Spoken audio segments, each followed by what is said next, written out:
warm welcome to everyone. Thank you so much to our lovely chanters for creating the perfect mindset for us to be immersed in Swamiji's teachings for the next 1.5 hours. My name is Preeti, and it is my great privilege and joy to welcome back Swami Aparajitananda ji to Chinmaya Mission, Pittsburgh.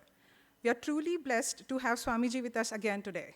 Many of us had the blessings of hearing Swamiji last April during Upadeshasara, Jnana Yajna, but for the benefit of our new seekers, I would like to give a brief introduction on Swamiji.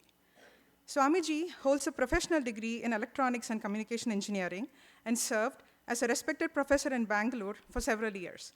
However, following a deep spiritual calling, he renounced his career to dedicate himself to the study of Vedanta and Indian scriptures. He completed the rigorous 2-year Vedanta course at Sandeepani Sadhanalaya in Mumbai, and then joined Chinmaya Mission as a full-time brahmachari. On Mahashivratri in 2018, Swamiji was blessed with Sannyasa Diksha. Since then, Swamiji has served at various Chinmaya Mission centers across Karnataka and now serves as the resident Swami at Chinmaya Mission, Chicago, Yamunotri. His deep knowledge, humility, and devotional presence continues to inspire countless seekers like us across India and the United States. Swamiji is not only a brilliant teacher and speaker, but also a great singer and author. He has written several insightful books on Vedanta and teachings of Pujya Gurudev Swami Chinmayananda.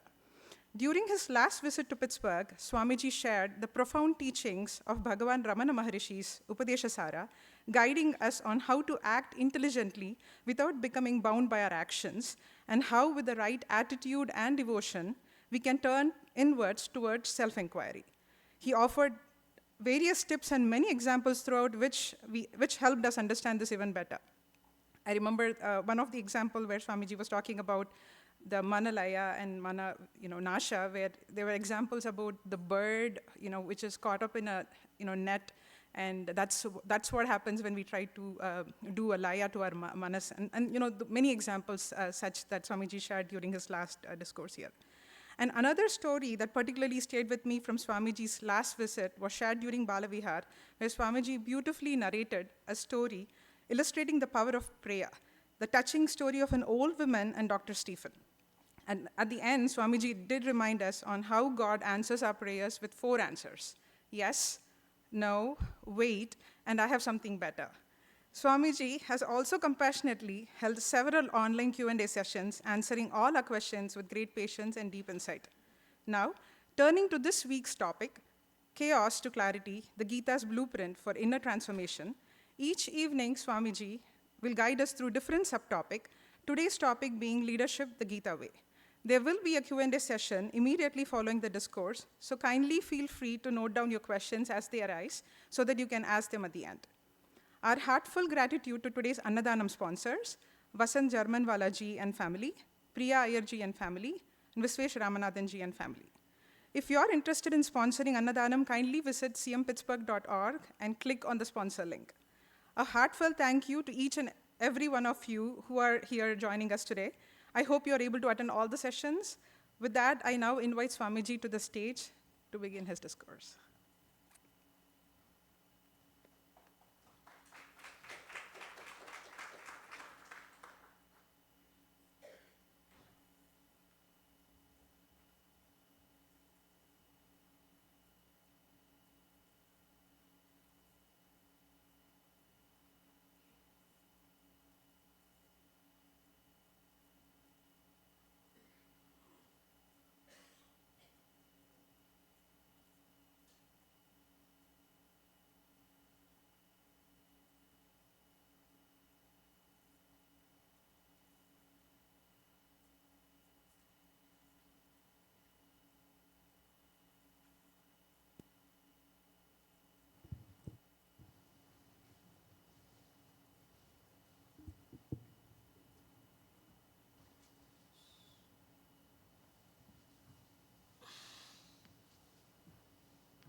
Hari Om.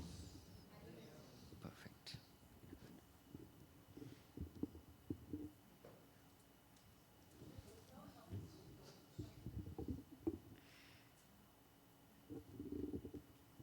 No, it's fine. It's fine.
Sahana vavatu Sahano bhunaktu Sahavidyam karavavahai Tejasvinavadhitamastu ma vidvishavahai.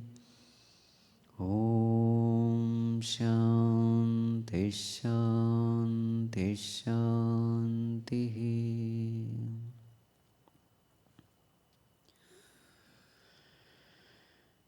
Shankara Chandra Shekhara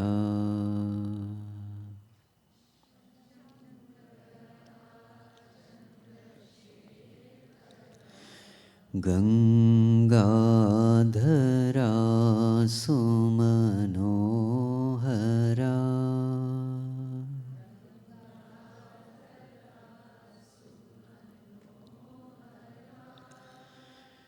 Pahi Mam Parameshwara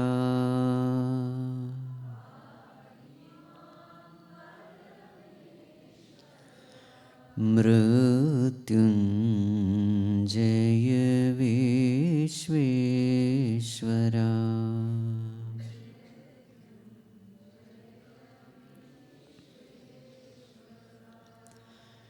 Neelakantha Bhalanetra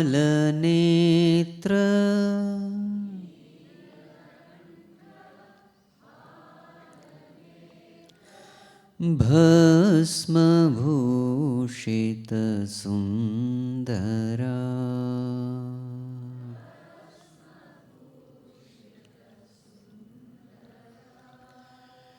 Pahi Mam Karunakara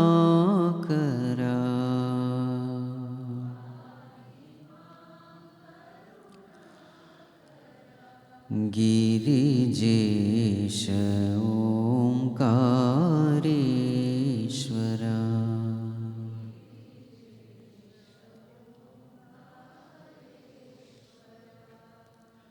Shankara Chandra Shekhara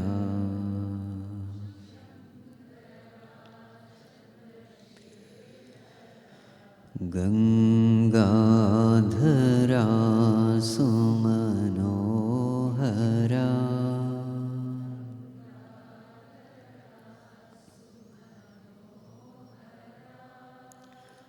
पाहि मां परमेश्वरा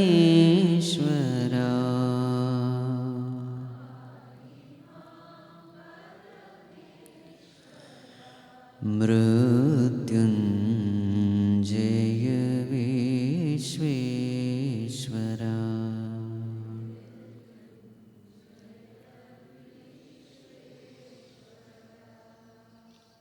ताण्डव प्रिय जय नटेश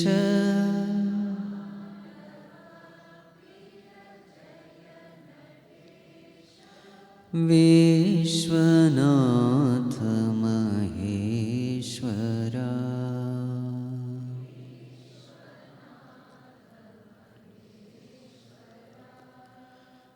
पाहि मामभयङ्करा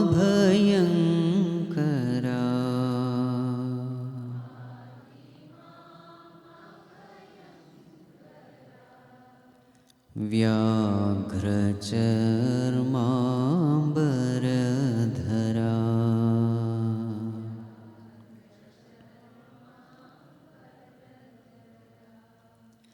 शङ्करा चन्द्रशेखरा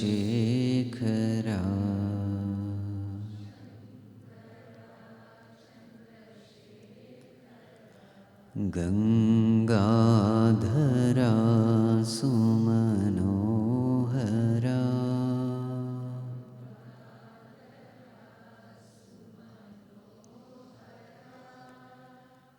पाहि मां परमेश्वरा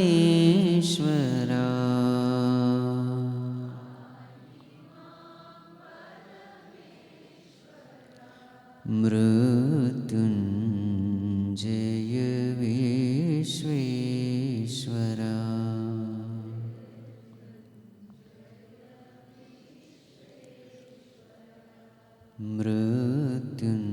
मृत्युञ्जय विश्वेश्वरा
स्तुन्वन्ति दिव्यैस्तवैः वेदैः साङ्गपदक्रमोपनिषदैः गायन्ति यं सामगाः ध्यानावस्थिततद्गतेन मनसा पश्यन्ति यं योगिनः यस्यान्तं न विदुःसुरासुरगणाः देवाय तस्मै नमः देवाय तस्मै नमः.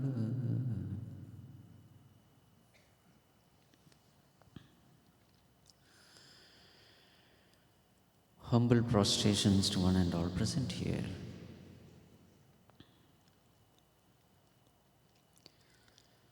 So for the next 5 days, we are going to take different topics from Bhagavad Gita. Today's topic is about leadership.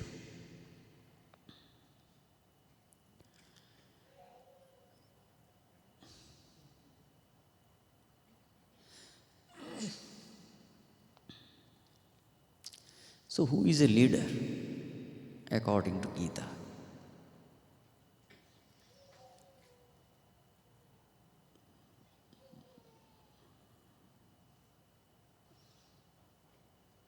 Please lead the child.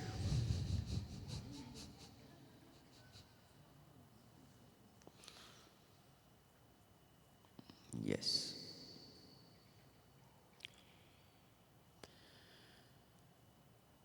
The one who leads from the front is a leader. The one who leads the team members to the chosen goal is a leader. The one in whose presence the team members are inspired. The team members function to the best of their potential and are inspired to reach the goal. Such a person is a leader. Neta, Nayati iti Neta, the one who leads. So what are the qualifications necessary for a leader? Qualification number 1, he must have clear understanding about the goal. Because now he is leading a group of people. Whenever you are leading, there has to be a destination to be led. If the leader himself has no idea about what the goal is, then it will be like andhena niyamana yathantha, blind leading the blind. So the first qualification for a leader is he must have very clear understanding about the goal. Otherwise, what will happen? Okay, first we will list down all the qualifications, then we will discuss. Clear understanding about the goal, number 1. Number 2, clear understanding about the swadharma of each and every team member. Swadharma, we will discuss it later. Qualification number 3, he must have a clear understanding about the gunas of each and every team member. Swadharma and guna. Number 4, he must be a role model for his team members. He must be able to command love, respect and reverence from his team members. So how many total? 4. Number 1, clarity of the goal. Number 2, clarity regarding swadharma of each and every member. Number 3, clarity regarding the guna of each and every team member. And number 4, he must be a role model whom the team members look up to. So the first one, he must have clear understanding about the goal.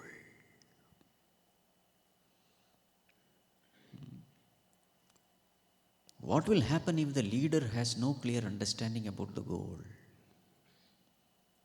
There is all the possibility that the team members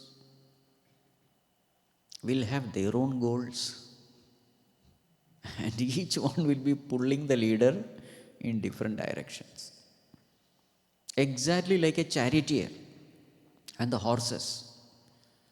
The charioteer must know where the chariot should go. What is that path? Where am I supposed to reach? So the 4 horses are there. The horses will pull in different directions. That's how they are. But then, charioteer must decide where the horses should run. Isn't it? Otherwise, what will happen? There is a loss of effort. There is a loss of time. There is a loss of resources when there is no clarity regarding goal.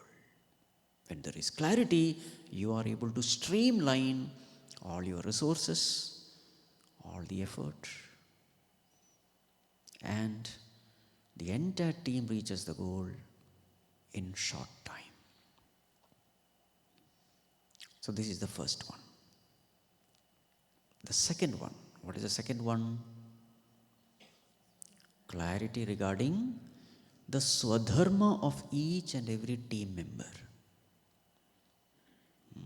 Swadharma means natural trait. So this swadharma, this information helps the leader to know whom to be employed where. What task has to be given to each and every team member.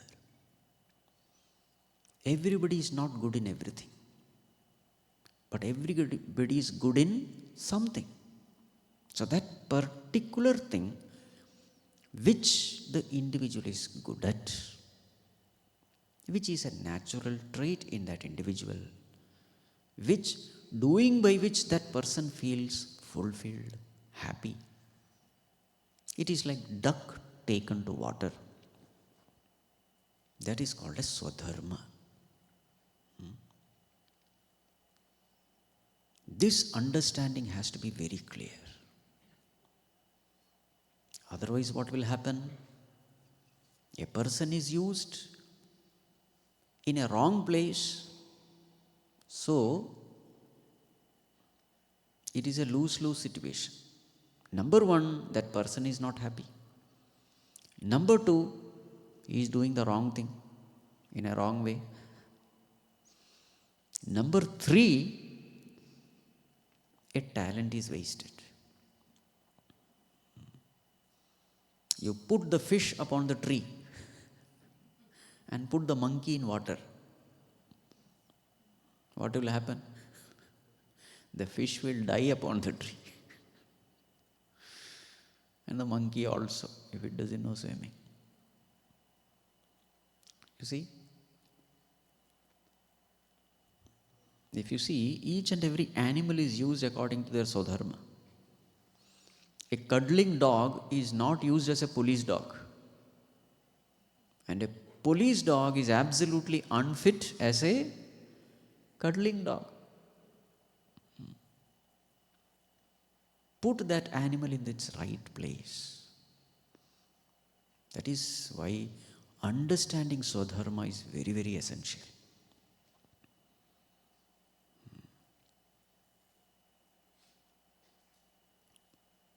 A camel is used in the desert. A bull is used in the fields. An elephant is used in the forest to lift all these heavy, logs of wood. In the olden times, they used to use that, what is that? Lizard, They call it monitor lizard or something. For what? Climbing the wall. So they tie this rope to this lizard, and this lizard is made to walk on the top of the fort. In Shivaji Maharaj's story and all we find. That lizard would stand there, and its grip is very strong. And then people would climb that rope and then enter the fort of the enemy. You see, every animal has its purpose, is a place. You have to identify that, identify the ability, and then make use of it. Horse is considered to be fast. Donkey is slow, but it can take a lot of load. So it takes a lot of load. Don't use a donkey as a horse. You see. So with respect to animal, we are very wise. But with respect to human beings also, there is something which we have to understand. And it will not be clear by looking at the human being. You have to spend some time. So therefore, a leader has to be a keen observer of the traits of human beings, especially the traits of his team members. Who is good at what? God has put abilities in each and every one of us. Some are very good in speaking. Some are very good in analysis, research. Some are very good in administration. Some are very good in finance. Some are very good in inspiring others. Some are very good in hard work. You see, different type of people, different abilities. In any organization, this is the first thing you have to do. Understand what are the plus and minus of that person, and accordingly employ them. So clear understanding about the Swadharma.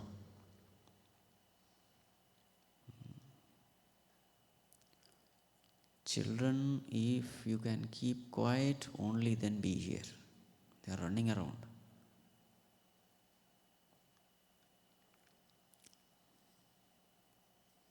Whoever is the parent, please guide them. This is not temple.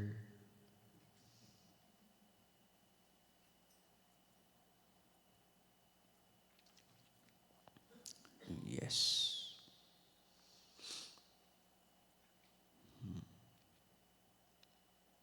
Understanding with regard to Swadharma.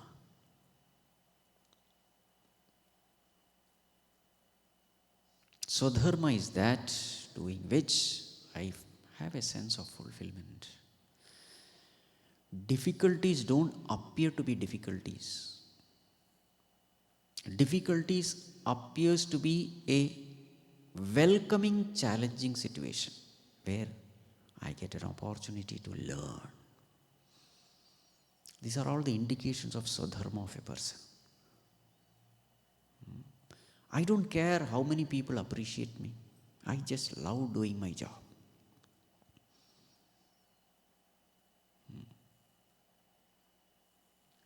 I love to learn from difficult situations. I don't care how much I am paid. These are all the indications that it is my Swadharma. And when I do my Swadharma, there is a great sense of fulfillment. So this is what Bhagavan says, Arjuna, your Swadharma is to fight. You are a warrior. Swadharme nidhanam shreyah paradharmat swanushthitat. Paradharmo bhayavaha, it is said. When you are doing paradharma, you are out of place. You are miserable. Now the thing is, how will I know what is my Swadharma? How will I know? Actually speaking, we don't know. The best way to know our Swadharma is turn to God. Turn to God. The moment we are doing our Swadharma, there is a great sense of fulfillment. This is how God guides us in our Swadharma. There is a sense of fulfillment. As though from within He is saying, yes, this is your path. This is your track. There are so many tracks. Don't follow any track. This is your track. You see, when the train is going through the track, how do you feel? But suppose the train is out of the track, how do you feel? You see, there's a huge difference. So when you are doing your Swadharma, you feel as though your train is on the track. There's a smooth flow. There is a frictionless flow. You are benefited due to inner fulfillment. The outer world is benefited with your talents and abilities. So it's a win-win situation. So any leader has to find out others' Swadharma.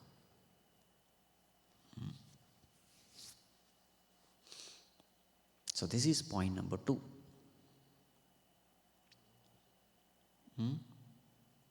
Point number 3. What is the point? Understanding the guna of a person. Now that is a totally different thing. Don't get confused between Swadharma and guna. Swadharma means talents and abilities.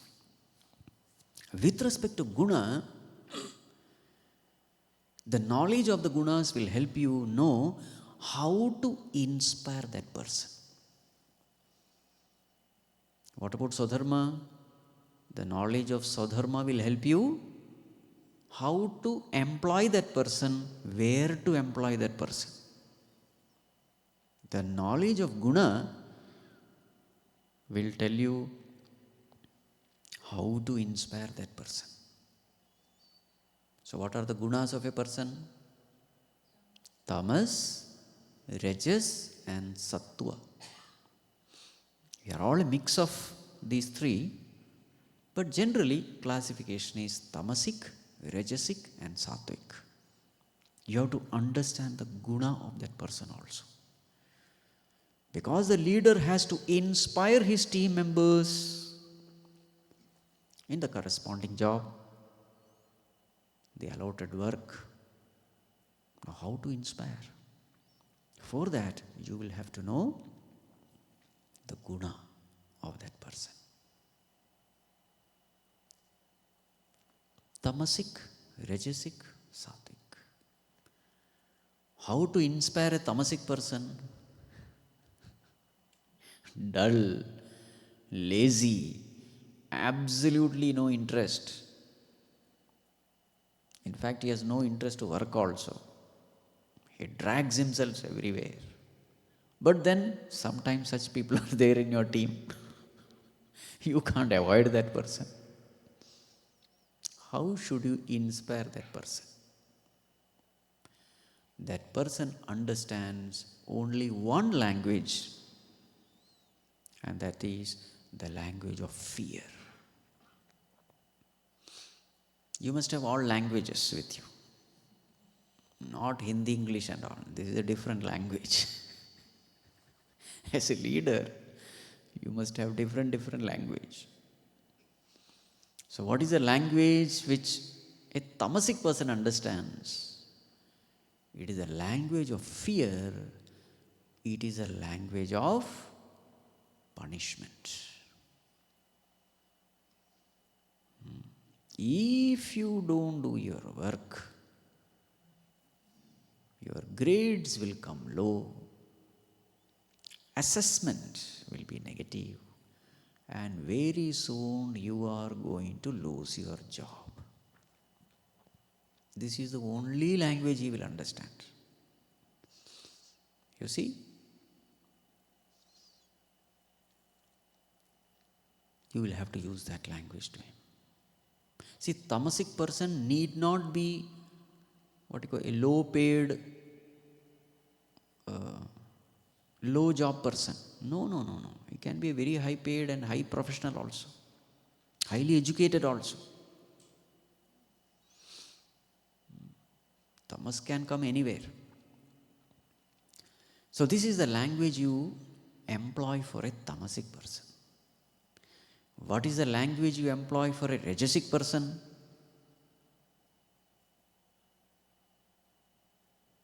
The language of awards and rewards. The language of promotion. The language of hike in the salary. The language of egoistic choice. You see? This is the language he understands. If you work hard, award, reward, recognition.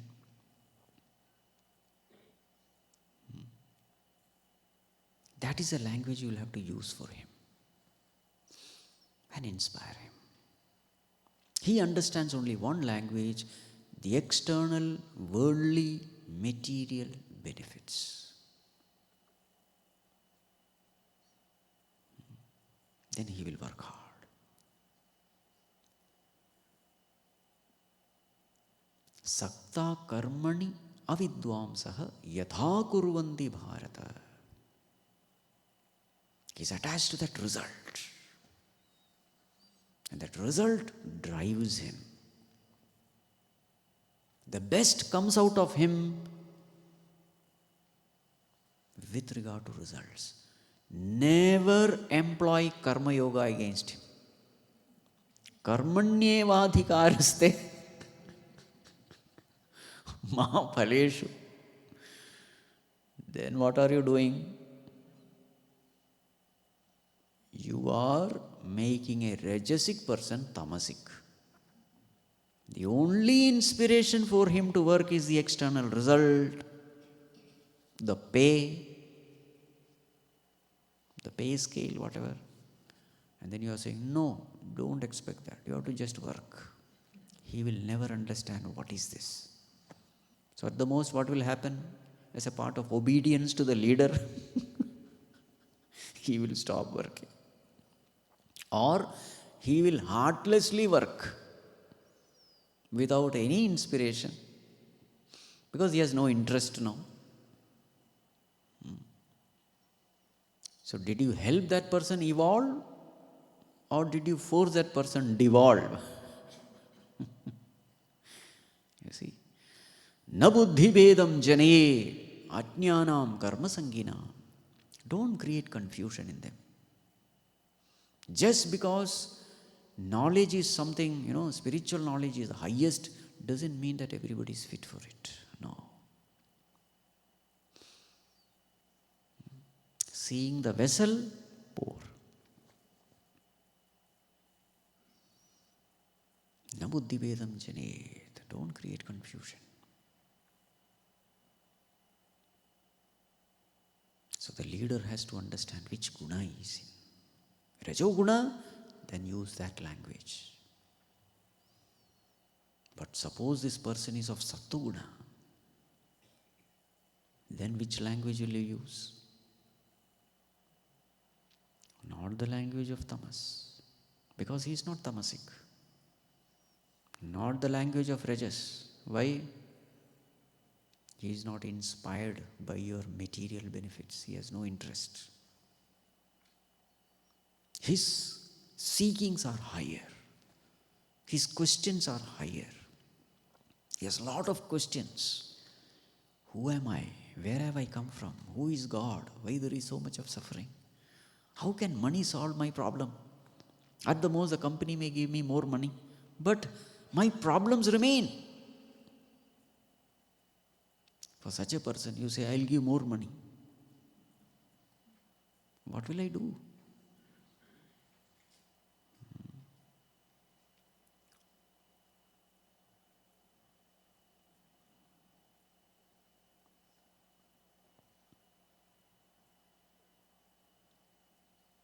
You you should keep quiet. No moving around, only breathing is allowed here. Parents who are confident that their child will only breathe,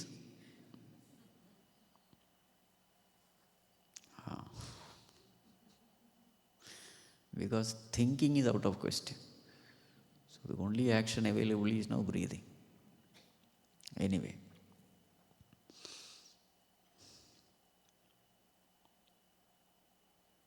So we were talking about Sattva-guna.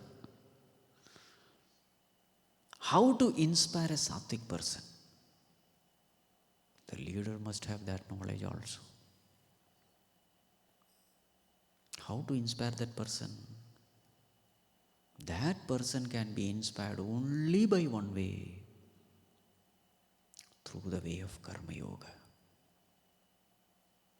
You see, whatever duties you perform, if you perform it as a worship of the Lord, then the mind becomes pure. In such a pure mind, you will come to know your true nature. And your true nature is infinity. Your true nature is immortality. You are divine. The purpose of life is to only know this truth. Chittasya shuddhaye karma natu vastupalabdhaye. The purpose of action is to purify the mind, because each and every one of us, we are already divine. There is nothing lacking in us. Perfection is our nature. Immortality is our nature. Satchit Ananda is our nature.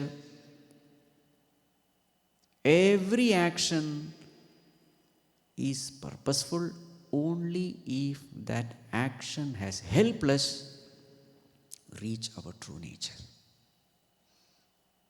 The moment you speak this language to a sattvic person, suddenly that inspiration comes. Oh, this is the purpose. Fine. Then he starts performing his action in karma yoga spirit. What is karma yoga spirit? Performance of duties and responsibilities as a worship of the Lord, for the welfare of all, keeping the bigger picture in mind, performing it without ego and egocentric desires, pouring out the God-given talents and abilities. So with this attitude, when he works, mind gets purified, mind starts developing in all noble virtues like devotion, dispassion. And in such a pure mind, he experiences the divine. This is the language you will have to use against a sattvic person. You see? So for a tamasic person, the language of fear and punishment. For a rajasic person, the language of awards and rewards. And for a sattvic person, the language of spirituality, the language of spiritual evolution. Now, if the leader has to use all these language, the leader must be a sattvic person.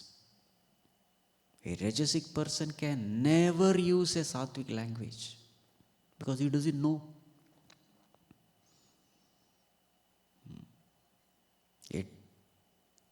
A rajasic leader will never be able to convince and satisfy and inspire a sattvic team member. It's not possible. A rajasic leader may be able to inspire the tamasic person. He may at the most inspire a rajasic person also. But by mistake, if a sattvic person comes as a team member, he will be an utter failure. Rather, the reverse will happen. The leader starts learning from the team member. And the member becomes a leader.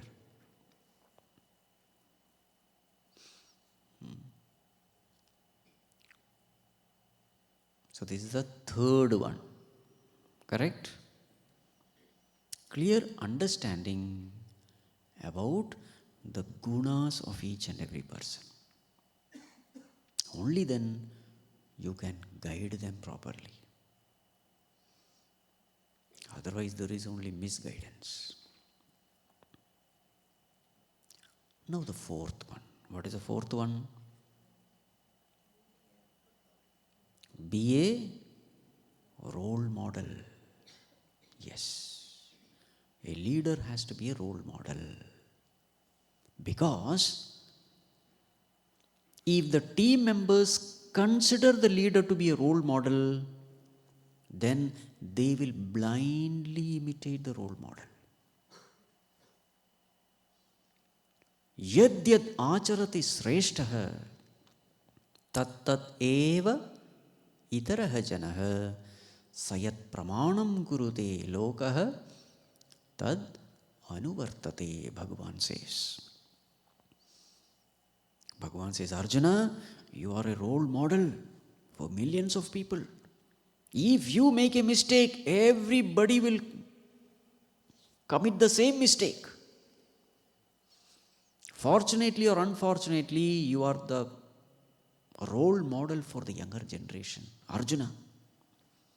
So therefore, if your one mistake will be multiplied by millions, they will say, Arjuna also did this. He also ran away from battlefield. So therefore, I will also run away from my field of challenge.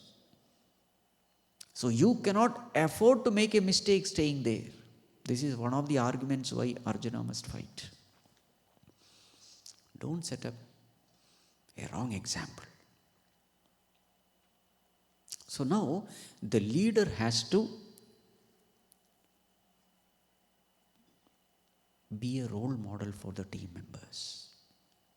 The team members must look up to the leader for everything. So now, how can a leader inspire the team members? Number one, leader himself must be inspired. Suppose the leader himself has no inspiration in reaching the goal. Only inspired person can inspire others, yes or no? This is point number one. Leader must be inspired looking at the goal. Only then he can inspire others. Point number two, in leader there should be Yajna bhava, the attitude of sacrifice.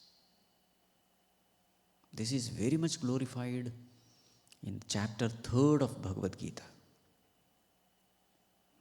Yajna bhava. What is Yajna bhava?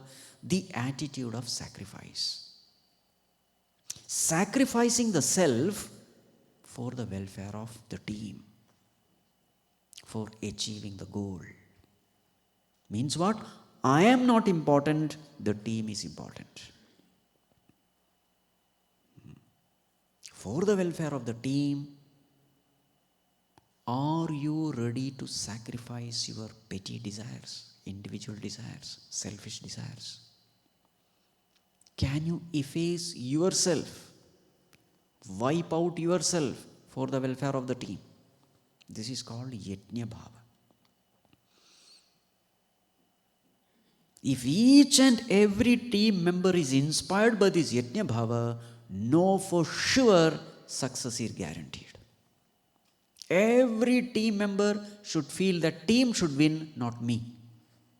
I am not important, the team is important. This is called as Yajna bhava, the attitude of self-sacrifice. Sahayajna prajasrashtva purovacha prajapatihi anena prasavishyadvam yeshavaha tu ishtakamadhuk. After having created the mankind, the Lord said, may this Yajna bhava be your wish-fulfilling cow, Kamadhenu. Meaning, wherever people come together with this attitude of sacrifice, Bhagavan says success is guaranteed. Devan bhavayatanena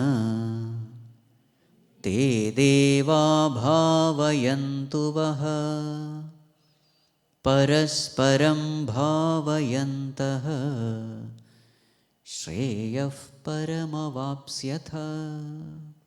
This is what we have to do. Devan anena bhavayata.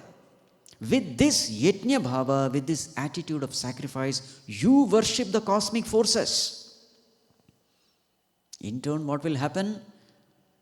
Te deva bhavayantu vaha. The cosmos is designed in such a way that those cosmic forces, worshipped by your spirit of sacrifice, they in turn will bless you.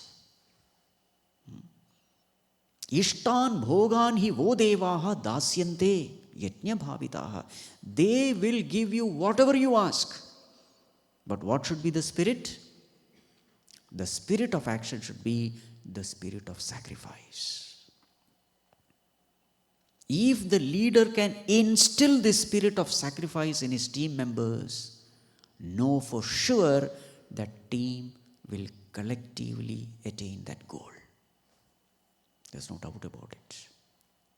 But suppose, on the other hand, each and every team member may be very efficient, talented, but there is no team spirit. Everybody thinking, what will I get?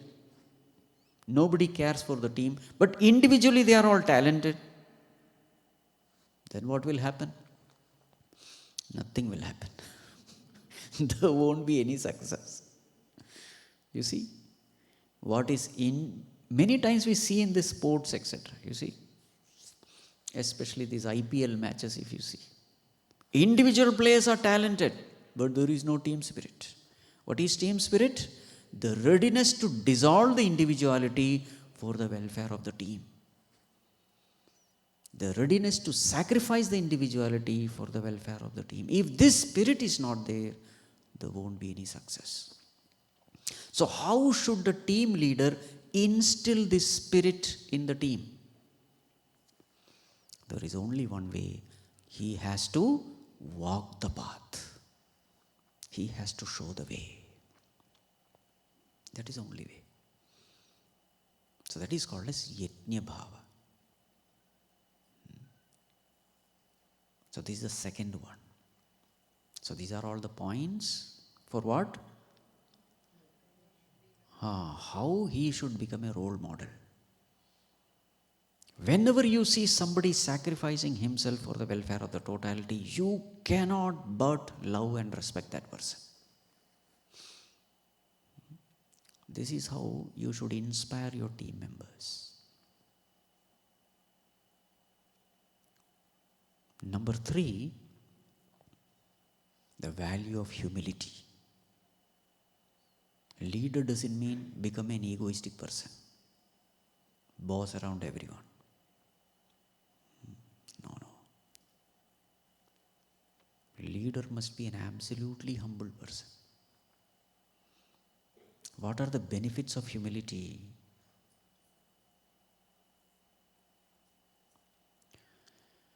You see, once we have this virtue of humility, there are so many other virtues which will automatically get added to us. A humble person is able to listen to others. An egoistic person will only listen to himself. If you want to listen to others, you must be empty within.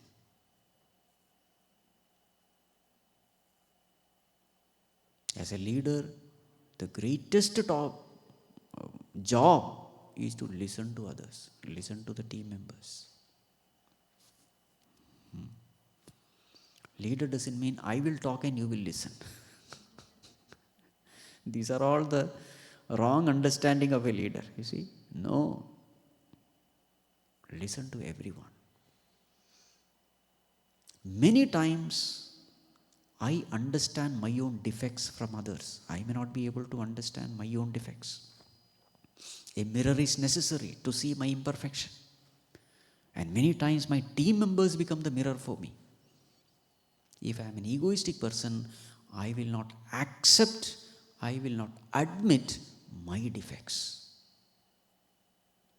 But if you are a humble person, you easily admit your defects. That is necessary. There are so many benefits of being humble.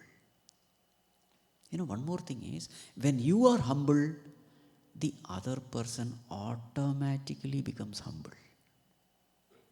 You drop the ego, anyone who comes to you will also effortlessly drop the ego. But if you are an egoistic person, you are forcing the other person also to carry his ego. That is why we love the small children very much. Why is it that we are happy when we are with small children? They are egoless. Unknowingly, we also drop our ego. And we are very miserable in front of an egoistic person. Why? Somewhere, unknowingly, he is poking our ego. Isn't it? You just observe this. When somebody is talking big about himself, you also feel like talking big about yourself. हम भी किसी से कम नहीं. Tendency is there. You see?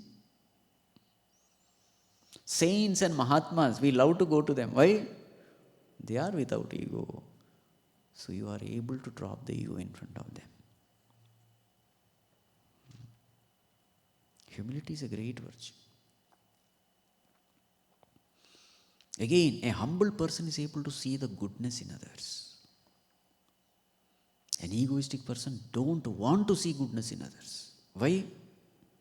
I don't want to see anybody greater than me, holier than me, more evolved than me. So, an egoistic person always tends to see the defect in others,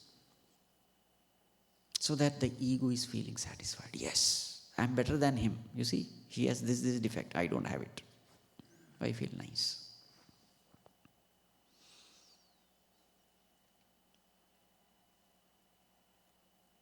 Ego is the greatest problem, especially when we are dealing with a team. Ego is a big problem. Ego is a problem everywhere. In fact, if one lesson we have to learn in life, there is only one lesson. What is that? Drop the ego. The whole of spirituality, all the sadhanas, all the yogas are only for one, to drop the ego. Bhakti yoga, Jnana yoga, Raja yoga, Ashtanga yoga, Kundalini yoga, whatever yoga it may be. There is only one yoga. What is it? Drop the ego. There's a beautiful saying of Puja Gurudev. Renounce your ego is the only request from God. I will make you God is the promise. Renounce your ego. This is the only request of God from us. I will make you God. Yes, last year we had seen ahamapetakam nijavibhanakam mahadidam tapo ramana vakiyam. Bhagavan Ramana Maharshi says, this is the greatest tapas. Aham apetakam. Drop your ego. In Bhakti Yoga, we bow down to the lotus feet of the Lord and say, Bhagavan, I am nothing, you are everything. You dissolve the ego. In Karma Yoga, what do? Serve selfless service. Service where there is no self. Bhagavan, I am only an instrument, you are the doer. That is Karma Yoga. What is Jnana Yoga? Trying to intellectually understand how this ego is an illusory entity. Why is it? It's an illusion. It is a combination of real and unreal, which is impossible. Thus we try to understand ego is to be an illusion, a non-existent entity. So every yoga, somewhere or the other, directly or indirectly is targeting the ego. The point is this: as a leader, to the extent you can become humble, to that extent others will automatically consider you as a leader. You don't have to declare yourself to be a leader. In fact, an ideal leader leads even without others knowing that they are being led. Such a person is the best leader. He doesn't have the ego that he is leading others, nor others are aware that this person is leading us. In fact, they are joyously accepting when that person is leading. No problem. Everything is happening in an environment of egolessness, and therefore an environment of frictionlessness. Ego is friction. Humility is a great virtue. A humble person is able to see the goodness in others, see the talents in others. He is able to appreciate the contribution of others. An egoistic person is all the time revolving around himself only. He is filled with himself. Observe the conversation with an egoistic person. 1, 2, third statement, he will gravitate towards himself. Any topic you discuss, he will suddenly come to his wife, his husband, his children, his grandchildren, his achievement, awards, rewards. Finally, you are not given any scope for telling your things. That person is not interested also. Even when this person is listening to others, he is thinking, in what way did I contribute in that field? What experience do I have to share? You see, the egoistic person always has a tendency to talk. His mind is a chattering mind. And that's why people avoid him. Because he emits a stink unknown to himself. Ego is very stinking. At the seat of meditation, how strong my ego is, you will come to know. You know what is the indication? How much the mind is chattering. Chattering mind is an indication of ego. I am doing everything. If I am not there, who will do? Poor Bhagavan is just watching. Consciousness. You don't allow that consciousness, that Lord to guide you. Why? I don't need any guidance. I know. I know everything. So a chattering mind is an indication of all this. A strong ego. A silent mind is a recipient mind, is a listening mind. Listening to the Lord. Oh Lord, I don't know anything, please guide me. A silent mind is available for guidance. It is tuned to the divine. And therefore, a humble person receives guidance from the ultimate leader of the world, the Lord of the world. And that guidance which comes from the divine, it is perfect. The moment you function in the world, guided by the divine, mysteriously you are able to guide everyone. You bow down to the higher, others will bow down to you. You ignore the higher, others will ignore you. So what is the best way to become a leader? Be a follower. You see? One who subjects to discipline is a disciple. It's a beautiful definition of Puja Gurudev. One who subjects to discipline is a disciple. So the best way to lead others is just bow down to God. Never say, I am a leader. Bhagavan, may thy will happen. And may I only be an instrument. And mysteriously you will find you become the best leader because you are guided by the best leader, the ultimate leader.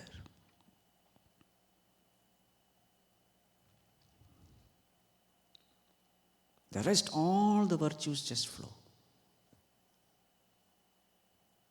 The moment you are tuned to the embodiment of goodness, that is God, all that goodness start reflecting in your personality.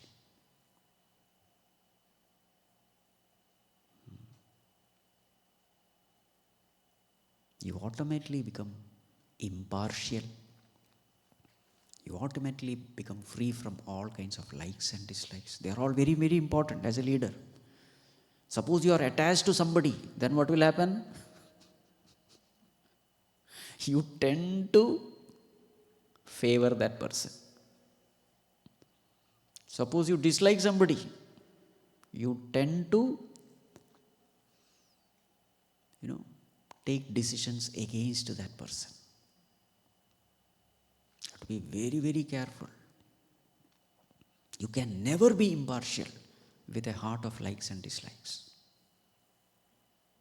You tend to become partial.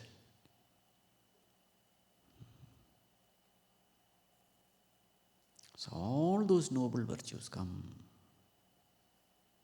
when you are tuned to God. And then mysteriously, that divine will guide you how to guide others. When you are in the light, everything is clear, isn't it? When you are in the dark, nothing is clear. When you are in the light, there is no option for you. You clearly see the exit door, you straight walk when there is light. But suppose there is darkness, then everywhere appears to be a door. Which is better? Freedom in darkness or bondage in light? Which is better? Freedom in darkness means what? Everywhere there is dark, you can walk anywhere and hit your head on balls. But when there is light, there is no freedom. There is one exit door. You have to take that path only. There is no other way. There is no freedom given. In the same way, in the light of God, there is no freedom. Everything is very clear. This is the way things have to be done. There is no confusion. You are on the track. Train has no confusion. It has to just follow the track. In fact, it is locked to that track. In the same way, when we are guided in the light of God, then there is no problem at all.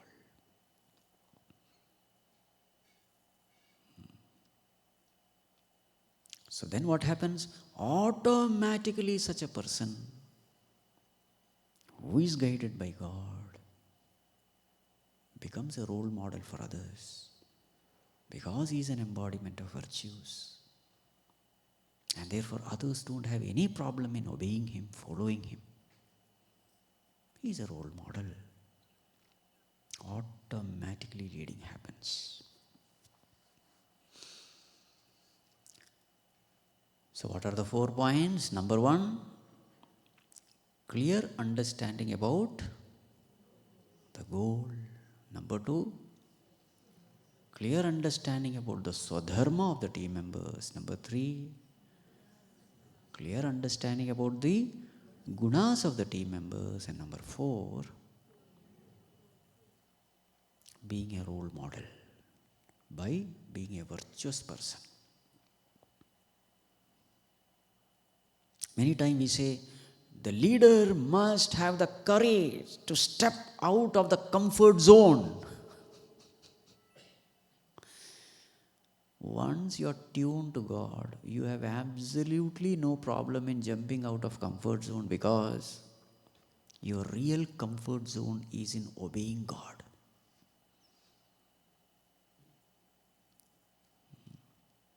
If the inner voice says jump out, he will jump out. No problem at all. He is still in comfort zone, even though in the world he may be in a risky zone. You see? So everything becomes natural. Anyway, now let us have some question and answers.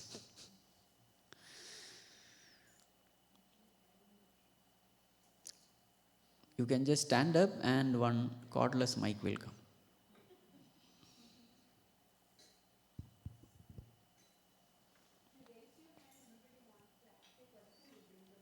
There.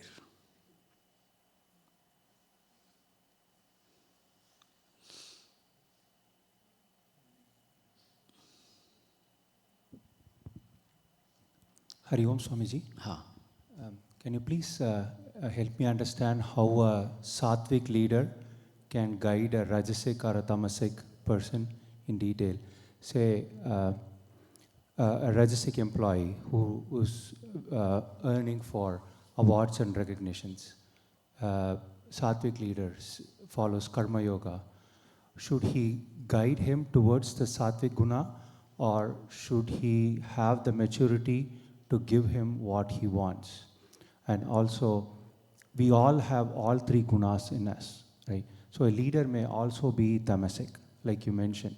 They may be in the higher pay scale and the higher grade. So how can he guide the tamasic and rajasic employees? A sattvic leader? Yes. A sattvic leader, how should he guide the tamasic employee? Yes. Yeah. So for a tamasic person, you should speak in the language which he understands. What is the language he will understand? Fear and punishment. Yes. He will never understand the language of devotion, selfless service, meditation, moksha. He will never understand.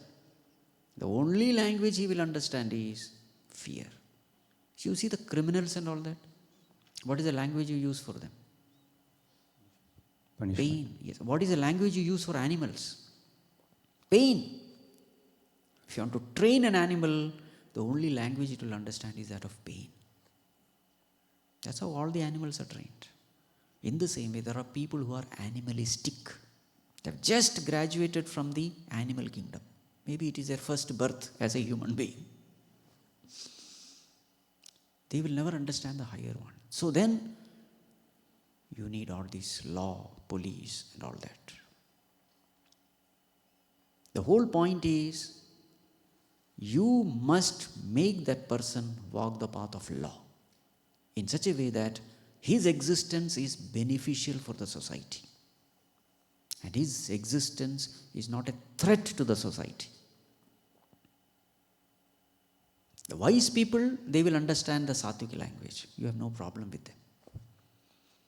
Rajasic people use the language of temptation, material benefits. He works. Tamasic people, you have to use this language. So, following up on what you said, Swamiji, so with the punishment and fear, wouldn't it demotivate them to not perform? Like say... Anyway, they are not performing. Tamasic person is a person who will sit with his BD the moment that person, the owner of the house has gone out. You see, in India and all you find this. Somebody has to be there behind those workers. The moment he finds that nobody is watching me, he will sit in a corner, take up his BD and sit. I don't know whether you have seen all that. Here also there must be. But in India, very clearly you see, worker class, they will sit and chat because nobody is there and pass away their time. Anyway, they are not contributing anything. So what is the language you will use for them? Yes. Thank you, Guruji.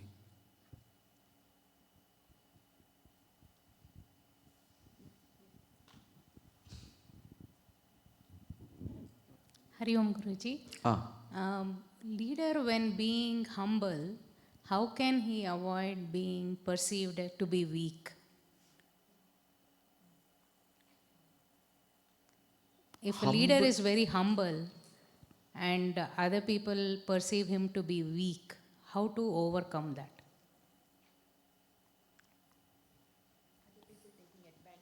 Other people take advantage. Other people take advantage. Now, who is taking advantage? Tamasic people or Rajasic people? The team members who are Rajasic. That is true. So, the ones who are Rajasic or Tamasic will take the advantage, isn't it? So, which language to use them?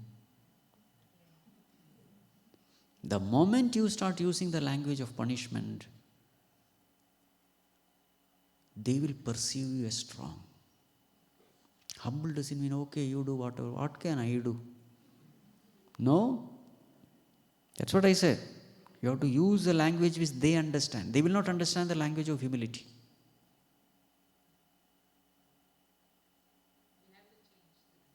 See, to punish somebody, you don't have to be full of ego. Don't misunderstand, humility with weakness. They are not synonymous.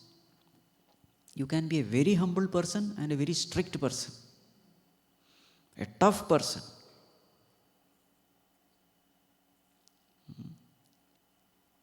Humility doesn't mean becoming tender, weak. No. Humility simply means, God, I am only an instrument, you are operating through me. Nothing belongs to me. All these resources belong to you. Life is yours, my abilities and talents are yours, my everything is yours. This understanding is what is called as humility. If a situation demands strictness, I don't mind being strict. But just my being strict doesn't mean that I am not humble. When Narasimha kills Hiranyakashipu, you mean to say Narasimha has lost all virtues? He is the Lord of the universe.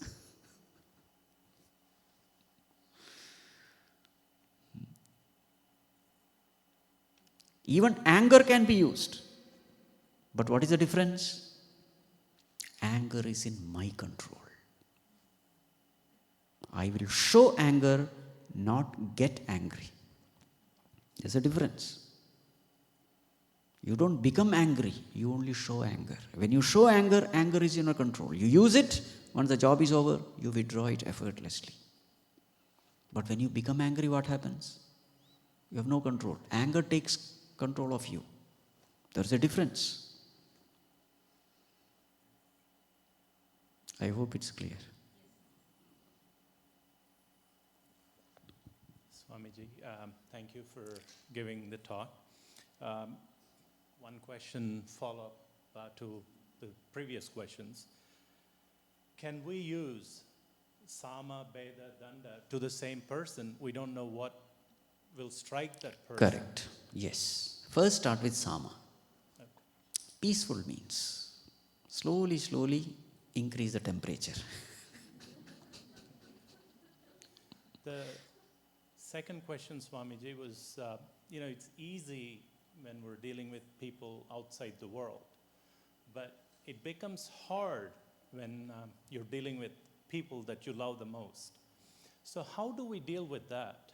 How do we navigate?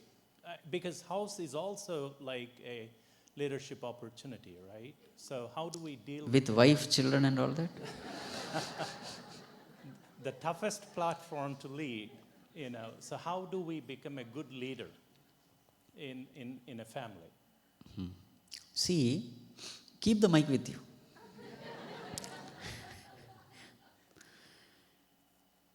You see, there are two types of attachments. One is unhealthy attachment, the other is healthy attachment. When you are having unhealthy attachment, that person's presence paralyzes your intellect. You love a person so much that you are ready to compromise with the higher values to save that person, for the sake of that person. You become partial.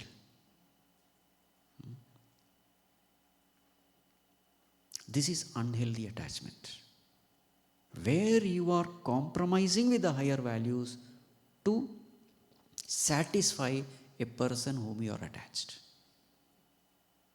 Never do that. That is when all these problems come. So with everyone, there should be a healthy detachment with our family members also. Because the moment I deviate from my higher values, neither am I going to benefit, nor the person is going to get benefit. That is the example we have this Satya Harishchandra. You see? Strict. He is ready to give up everybody for the sake of truth. So even today we remember him. Bhagwan Ramchandraji also. Don't allow any relationship, worldly relationship, to have a hold upon you so much that your relationship with God is forgotten. Your primary relationship is your relationship with God. Because all the other relationships have come only because of Him. The moment other relationships become important and the primary relationship becomes forgotten, then we are in trouble. So this is called as a righteous living. Our relationship should be value-based. No compromise on the higher values. No, it cannot be accepted. Thank you, Swami. Did I answer? Yes, thank you, Swamiji. We'll practice it. Yes. Thank you, Swamiji. Sometimes these three gunas may not be remain same for a person, right? It keeps varying, depends on the different time and different situations. Correct. So how to remain same sattvic for throughout all the time? The more and more you are into spiritual practices like meditation, selfless service, devotion, etc., the more and more the content of the mind becomes more and more sattvic. Increase the sattvic content in your mind by more and more sattvic practices. Whatever habit, whatever training you give to your mind will behave that way. You give tamasic training, the mind slowly becomes tamasic. You give sattvic training, the mind becomes sattvic. The percentage will start. Of course, every mind has got 3 gunas. But percentage of these gunas can be increased with regular sattvic practices. Thank you.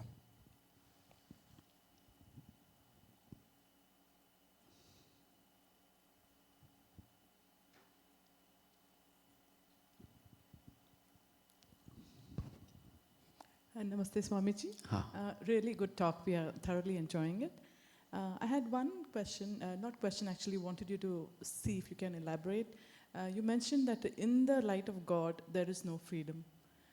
So just was hoping you can elaborate on that. See, do you have freedom on the road? When red signal is there, you have to stop, isn't it? Do you have freedom there? Green light, you have to move. Otherwise, the person behind will honk. Why there is no freedom there? That's the law. So to the extent you are tuned to God, you are tuned to the law, the rules and regulations. You are tuned to the righteous way of living.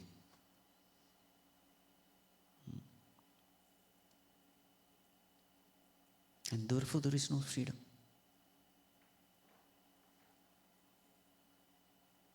When you don't know anything, then there is freedom. And that freedom is of no use because all the choices you make will be in the wrong direction. Just like when I close my eyes, I have freedom anywhere to go. When I open my eyes, everything is clear. But when I close my eyes, it appears as though I have a lot of freedom. Because everywhere is darkness, how does it matter I walk this way or that way? But then I will suffer. That is why, to the extent you are tuned to God, the sense of doership goes away. Because there is a Lord who is guiding you, step by step, step by step, step by step. This you do, this you don't do, this is the way. Every one of us, we are guided by the divine perfectly. Just like that train on the track. Train has no freedom. Track is already laid. Train cannot say, no, not this track, I will follow something else. No. But train has no problem in following the track because it is most comfortable on the track. Though there is no freedom, there is peace, there is fulfillment. In the same way, when we are tuned to God, we come to know these actions belong to God because the inspiration behind this action belongs to God. He inspires us from within, He gives us the resource, He makes the environment conducive, every factor is taken care by Him. Guidance is also given by Him, so I have no problem in performing my duties and responsibilities. The internal inspiration comes from Him. The external conducive environment also is created by Him. Then I come to know He is the doer, not me. That is called as no freedom. Right. Pranam Swamiji, thank you so much for coming here to Pittsburgh. My question is like, how does one balance the work and work and home basically? So if a person is sattvic and he's so sattvic that people recognize at work and they want to promote him, etc. But the person feels like taking more work just distracts him, like even being sattvic, and he rather wants to spend time with scriptures and doing nididhyasana, etc. So is it a matter of choice at that point in time, or how does one balance? In this regard, only God can guide you. What is that inner voice telling to you? When the mind is peaceful, listen to that voice. That voice will tell you, if you are taking the wrong path, there will be guilt. There will be a conscience prick. Then that means you are not doing the right thing. But the moment you are doing the right thing, there is peace, there is fulfillment. Then understand that is a path. So nobody in the outer world, nobody can guide you. Only the Lord who has created you, who has sent you to this world, who has given these responsibilities to you, only He can guide you. So listen to Him in a peaceful manner. Remember, if the mind is disturbed, you will not be able to connect to Him. Only in a peaceful mind you can connect to Him. In that peaceful mind, whatever intuitively that voice says, just obey. Thank you, Swamiji. So I have one more question. So with respect to the talent, right, recognizing the talent within ourselves, the Swadharma, how do we know the likes and dislikes are not playing in picture? Because sometimes, that can take it in the direction that we feel that it is my talent, but it wouldn't be, right? So don't take decision when you are troubled by likes and dislikes. Generally, it is not a wise decision to take decisions in the evenings. Wait for the morning. After a good sleep, take a bath, sit for prayers. Half an hour sit for prayers, the mind is relatively intensely sattvic. In that sattvic state, ask this question. Thank you, Swamiji. Swamiji, can I ask a question from chapter 15 of your lectures, not directly from today, but... Chapter 15? Your lectures from chapter 15. Let us see whether other questions are there or not. Sure, thanks. If no questions are there, you can. I hope you are coming every day, right? Yes, Swamiji. Okay. I already pressed. Swamiji, thank you very much for all the advice you have given us so far. I have a simple question. When we say a team, it can be of 1,000 people or it can be of 2 people. The 2 people I'm concerned about, married for half a century, still we don't know who is the leader in the family. How do we identify the situation? How do we rectify the dispute? I am the leader, I am the leader. We don't know. Nobody probably is the leader. Thank you, Swamiji. Correct. It's not I'm not referring to my wife. It is it's an anecdotal story. In some situations, allow her to be the leader. In some situations, you see, that is why men and women, they are complementing each other, husband and wife. There are some pluses in husband, at that time it is better, wife just obeys the husband. There are so many pluses in women, at that time husband obey the wife.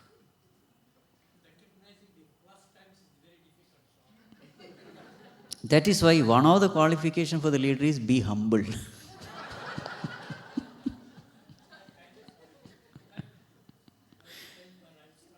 Okay.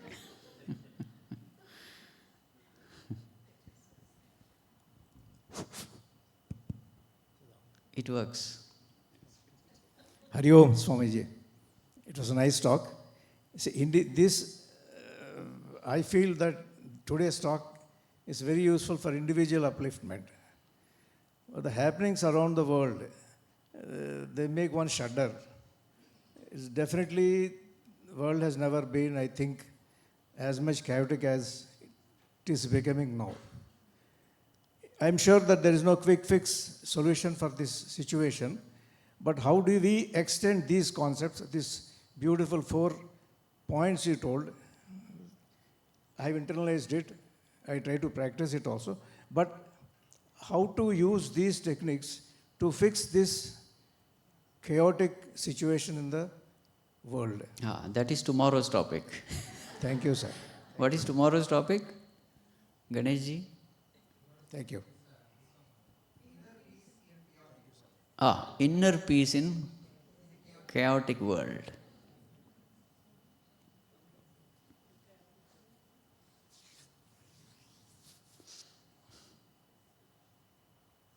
Sujana, I'm going to be careful asking Swamiji questions. I know. Last time I got nailed, Swamiji, by you, but hopefully not again. I don't remember. Okay. I'll remind you, Swamiji. I said I'm something about being a very good devotee, and first of all, you said, how do you know you're a devotee? Who told you you're a devotee? Who gave you the certificate? So today I was going to ask, so I concluded based on your talk. So I think, Swamiji, you said that you have to figure out whether your team members have these 4 things.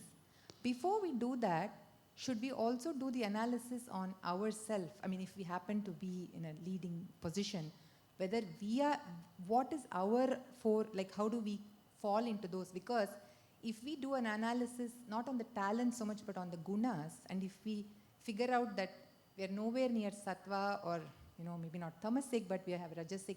So is the conclusion that you have to be sattvic because you can speak all the languages when you lead the team members? Or because are you saying that a sattvic person is a good leader? Is that the conclusion? Yes. Okay. So then if we conclude that we are yet to aspire to be sattvic, before we become a good leader, we have to put us ourselves on the path of accomplishing that sattva guna, which may not happen. See, the world has aligned itself in such a way, the cosmic forces, that it has made you a leader, let us say. Then you have to fulfill those responsibilities as a leader. I may not have such rich content of sattva, but whatever little sattva I have, with that we will follow this. It is not that only when I become 90% sattvic, I will become a leader. No. Okay. If the cosmic forces has aligned in such a way that you are in a position of a leader where others are listening to you, obeying you, working under you, then follow these as best as we can. Thank you so much. Today was not so bad.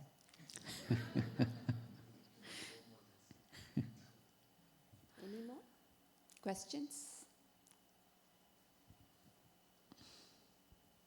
I'm so impressed with that little girl there.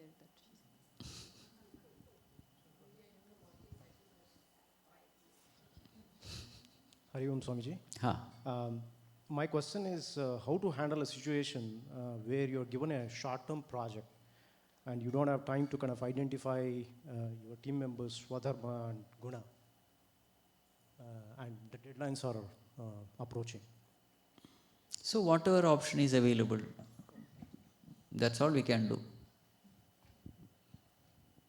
The quality may not be good, but as best as we can. See, just like, suppose you want to speak on a topic and you are given only 2 minutes. So you do your best. You may not be able to do.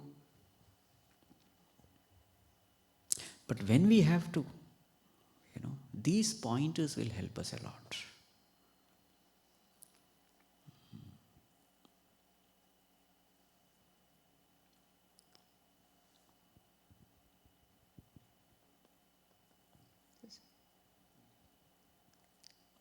Who wants to ask? Vishal. Yeah. Oh. Who? Yes. Hariam Swamiji. Ah. So, I'm in a position where I have people to lead and I'm also being led. So, a lot of times I am in a situation where you talked about having clarity about the goal, right? What if the person above me doesn't have that clarity? What do I do? Ask him what is expected of you.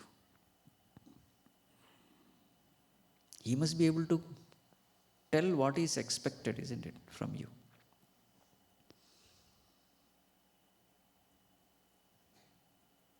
Okay. So then he has no right to get angry over you, shout at you. Unless that person gives you a clear, specific goal, he can't expect anything from you. Try to understand what is his expectation from me.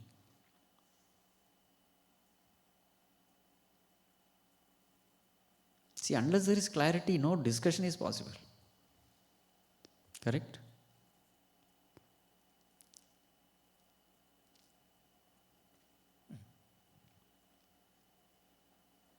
Or sit with that person and discuss. Your boss, sit with him. Sir, what do you expect from me? What is that which you don't expect from me?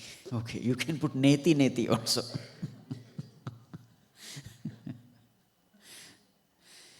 In fact, you ask so many questions to that person. This is another way. In different ways. What do you expect from me? Okay. What you don't expect from me? Okay. What surely you expect from me? There are so many ways. And finally, you will get some clarity.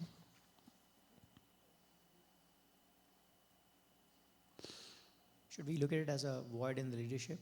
Or should we look at it as a void in the leadership? Void? Yeah. Void in the relationship? In the leadership. See, the very fact that you are in a position, you must be knowing something, isn't it? This is what the company expects from me. Something.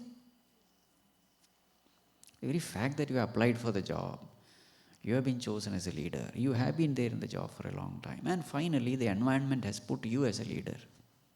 By then you must be able to figure out what is expected from you. No?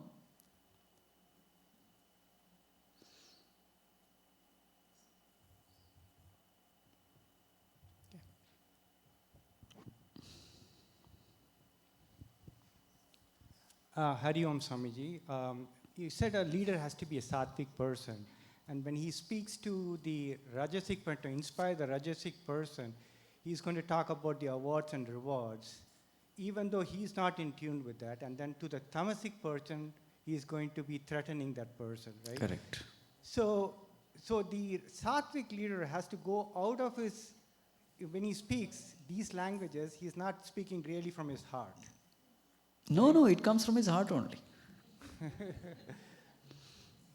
Coming from his heart means what? See, a sattvic person is able to tune to any frequency because he has already gone through those stages. A sattvic person is a person who was once upon a time tamasic, once upon a time rajasic. He has evolved. He is on the top of the mountain now. From the top of the mountain you can see who is who. Person who is at a lower level cannot see who is, but a person who is on the top will be able to see others. Okay. So in the evolutionary ladder, sattvic person comes at the top. Because he has already gone through all these stages, he clearly knows. When a person makes a statement, he clearly knows with what intention he is speaking this. Okay. He can see it in and through, like a glass case. You understand? Okay. He is a master of his emotions. He's a master of his speech. He knows when to speak what, how to penetrate his heart and make him feel. But when he says that in his mind of mind, in his heart, he knows that's not the real thing. Like when he says, you will get this award, he knows that there is something beyond this award, right? But he's not fit. Suppose a small vessel is given to you. You are, you have a big vessel of payasam, let us say. That person is coming with a small, how much will you give?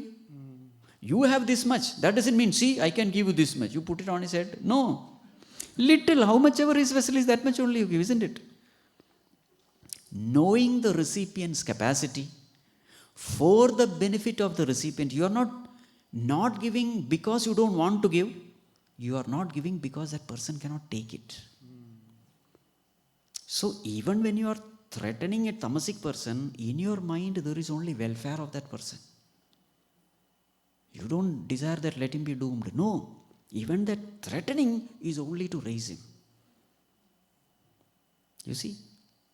That is a sattvic person. Sattvic person has only welfare of everybody. Loka sangrahamevapi sampashyan kartum arhasi. For the welfare of all. Sometimes threatening is good for that person. Thank you. So Swamiji, just to extend, I am Swamiji, sorry, I am Ganesh. Swamiji, just to extend that conversation, assuming that we are sattvic leaders, and we understand that how we have to deal with tamasic people and rajasic resources, do we also somewhere have a responsibility to see if we can promote that tamasic person to rajasic and that rajasic person to sattvic? Do we have some response? Should we also think about that also in the background? See, this is how it is. Tamasic person, only when he does his duties properly, he will become rajasic. You can't directly take a tamasic person to sattvic. There is no way. Just like you are climbing a ladder. From the lowest rung, you can't reach the highest. He has to go step by step. So a lazy person, somehow make him active in the world. Don't give the advice of meditation to a lazy person. He will love it. But he will not be meditating, that's all. So even when you are tuning yourself to the wavelength of that person, actually you are helping that person to evolve only.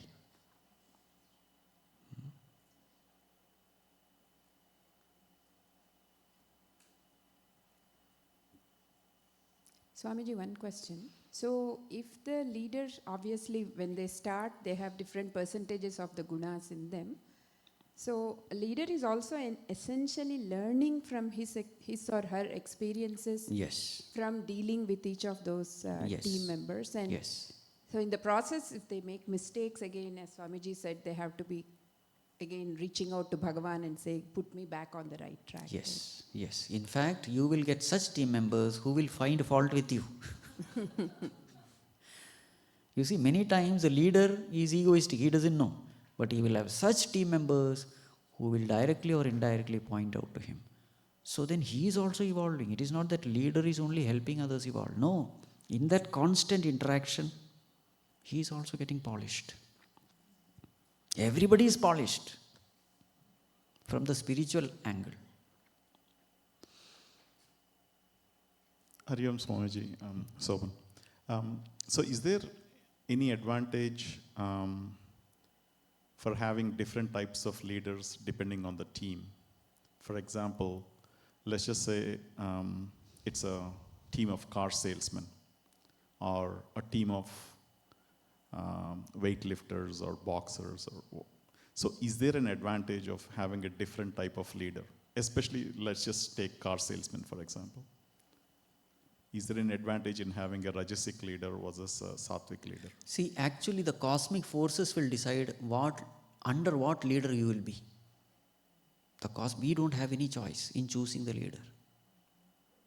If you are a weightlifter, you will have a experienced weightlifter as your leader. Somebody who has already walked the path in a leading position.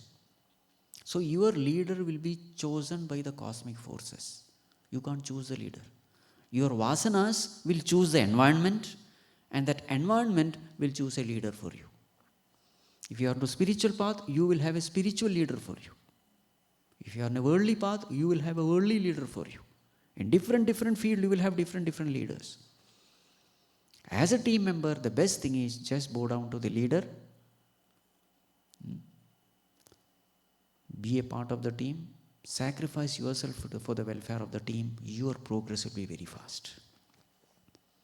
Everywhere the scope for yajna is there. Yajna means self-sacrifice. The scope is there.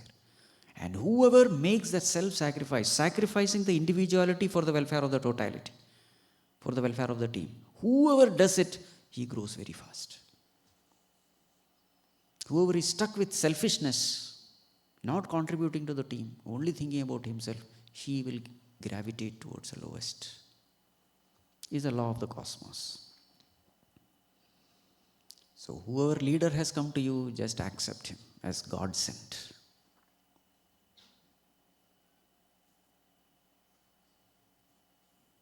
So if that leader is not capable or pulling you down, that also is a sadhana for you then, Swamiji, being in that team. The cosmos will, you see, if the leader is inefficient, the team members will pull him down. That's how the cosmos is designed. And if you are a very good team member, these team members will push you up and make you the leader. You see, when the water boils, what happens? The water molecules with the greatest temperature, they go up. You see? In the same way, the cosmos is designed to make the most evolved on the top. Our job is not to fight with anyone. Our job is only to efface our ego as much as possible. The rest cosmic forces will take care. See, Bhagavan also wants most efficient people on the top, isn't it? In my company, I have 10 workers. Whom will I choose as the manager of these workers? That worker who is working for the welfare of the company, selflessly, working hard, very impartial, very loyal. Such a person I will make the manager. If a dull-witted person like us, we can do this, what about the Lord of the universe? He also wants leaders. So he will make such people the leader to guide the humanity.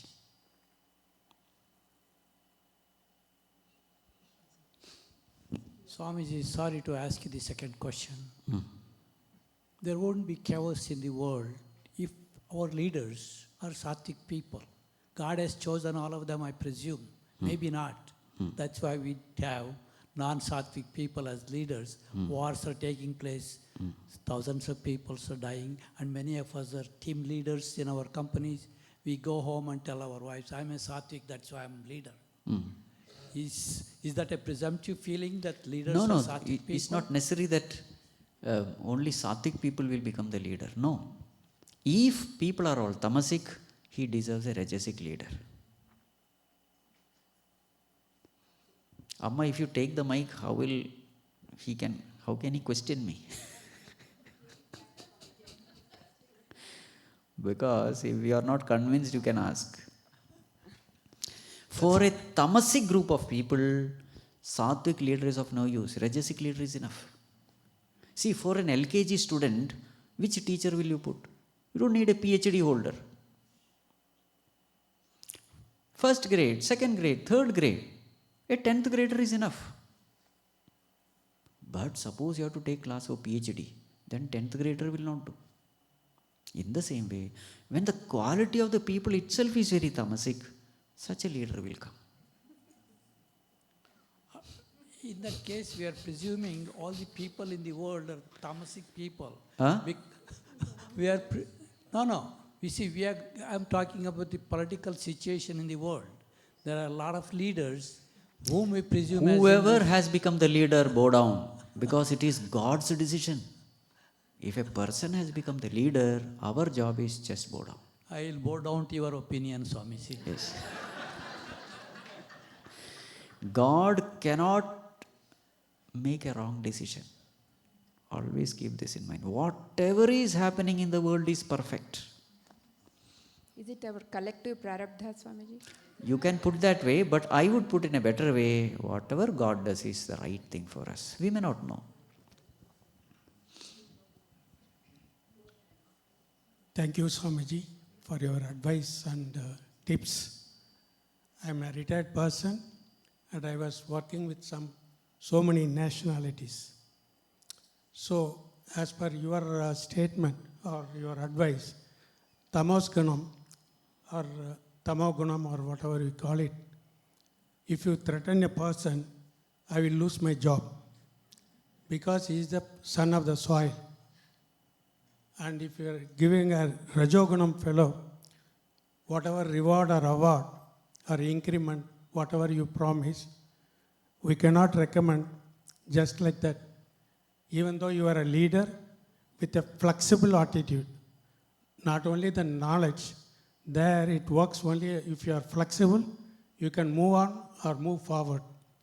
So my understanding is, I don't know in Tamil, idam porul kalam, the place, the subject and the timing.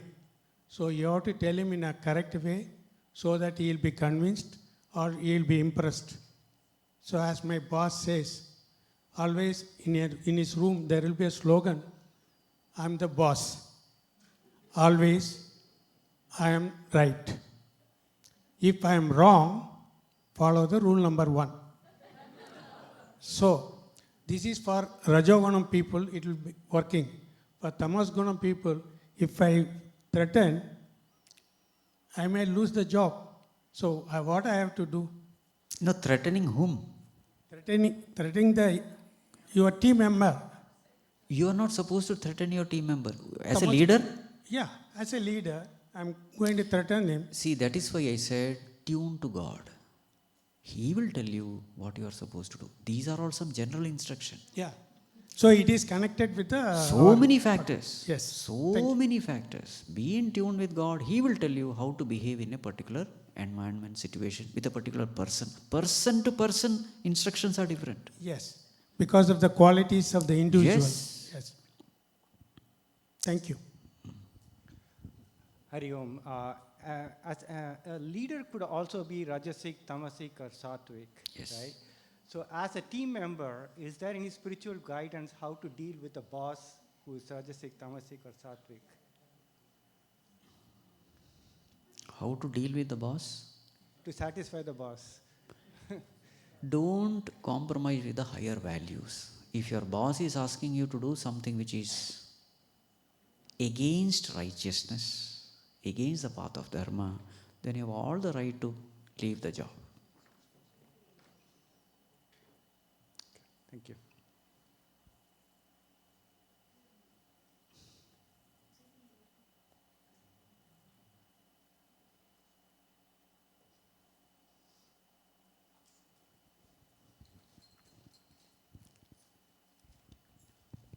Thank you, Swamiji. From all these questions, we can see there was so much thought into all those questions. And I'm sure you all agree that the answers that Swamiji provided was 100%, answering exactly what we were looking for. So those pointers, I think, is going to be very helpful for all of us, be it work or be it home, like how people asked, big project, small project, and also, I think, self-reflecting on a project which might be a failure. Putting these 4 pointers, I think, is a growth in other ways as well. So just a couple of quick announcements. Tomorrow the topic is going to be inner peace in chaotic world, like many people have already asked. And I think that's another very important topic which we're all struggling with in the chaotic world around us. So I'm expecting all of you to be back here again tomorrow. Looking forward to seeing you all. And if you're interested in Gita books, they are available outside for purchase, and you can also get them signed by Swamiji as well. And tomorrow's lunch Bhiksha will be hosted at Saru and Sobin's home. So if you would like to visit or talk to Swamiji, please let them know ahead of time. And I think the numbers are provided in the front desk. So you can see the number and reach out to the host. I think that's it. Thank you. Have a wonderful night and Hari Om, and see you all tomorrow. Thank you so much, Swamiji. Okay. Om Sarve Bhavantu Sukhinah Sarve Santu Niramayah Sarve Bhadrani Pashyantu Ma Kaschid Dukha Bhag Bhavet असतो मा सद्गमय तमसो मा ज्योतिर्गमय मृत्योर्मा अमृतं गमय ॐ पूर्णमदः पूर्णमिदं पूर्णात् पूर्णमुदच्यते पूर्णस्य पूर्णमादाय पूर्णमेवावशिष्यते ॐ शान्तिः शान्तिः शान्तिः हरिः ॐ श्रीगुरुभ्यो नमः हरिः ॐ